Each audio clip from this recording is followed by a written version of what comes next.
চায়ের ফল দেখতে পাচ্ছি সামনে, বেশ কয়েকটা চা গাছে চায়ের ফল হয়েছে। আমরা একটু রায় সাহেবের কাছে জেনে নিই, চায়ের ফলগুলো কি কোনো কাজে লাগে? এটা কি লোকে খায়টায় কোনো কাজে লাগে? না না, চায়ের ফলগুলো কি হয়? অ্যাকচুয়ালি চায়ের ফুল হয়। হুম। ফুলটা সাদা রঙের হয়। ফুলটা ম্যাচিওর হয়ে যাওয়ার পরে তার থেকে ফল হয়। ফলের থেকে সিড হয়, সিড হয়ে জঙ্গলে পড়ে যায়।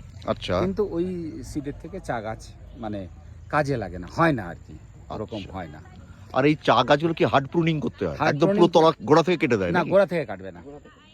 এটা একটা মাপ আছে স্যার। আচ্ছা এই মাপটা হচ্ছে গাছের যে লেন্থটা আছে তার 1/3 কে রাখতেই হবে। আচ্ছা, বাকি 2/3 কেটে দেয়। বা কখনো 2/3 কাটে, কখনো 50% কাটে, কখনো মানে এটা একটা রাউন্ড দা সার্কেল। ওদের একটা অঙ্ক আছে, সেইভাবে তারা সেইভাবে এটা প্রুনিং করে যায়। প্রুনিং করতে থাকে। একটা চা গাছ কত বছর বাঁচতে পারে? 100 ইয়ার্স।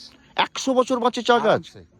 100 বছর এখানে প্রচুর গাছ আছে। এখানে 100 বছরের পুরনো গাছ আছে? প্রচুর গাছ আছে এখানে 100 বছর। ও বাবা, 100 ইয়ার্স। আমি তো এই গাছগুলোকে ভাবতেই পারছি না যে 100 বছর তাদের বয়স।